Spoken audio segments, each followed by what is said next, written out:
এই দেখো আমার ভবিষ্যতের পেন্টার এখানে দাঁড়িয়ে দাঁড়িয়ে আঁকা শুরু করে দিয়েছে। ওর নাকি পরশুদিনে পরীক্ষা আর ও এখানে আঁকছে। এই দেওয়ালটাতে শুধু এই মরা গাছটা দাঁড়িয়ে ছিল আর তার সাথেই পরিগুলো ছিল। সেখানে আমার মেয়ে পাতা ফুটিয়েছে, মরা গাছকে বাঁচিয়ে তুলেছে, গাছে পাখি বসিয়েছে। আবার এখানে দেখো করেছে কি পরীরা। ওখানে এটা কি করেছিস? ফুল পড়ছে।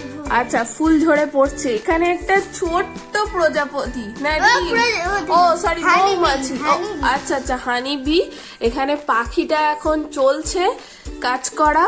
পড়াশোনাতে কিন্তু একটুও মনোযোগ নেই, কিন্তু এইটা সারা দুপুর ধরে করছে, এত এতে ইন্টারেস্ট। এখানে অলরেডি একটা ফুল করা হয়ে গেছে, তার উপরে প্রজাপতি বসতে চলেছে।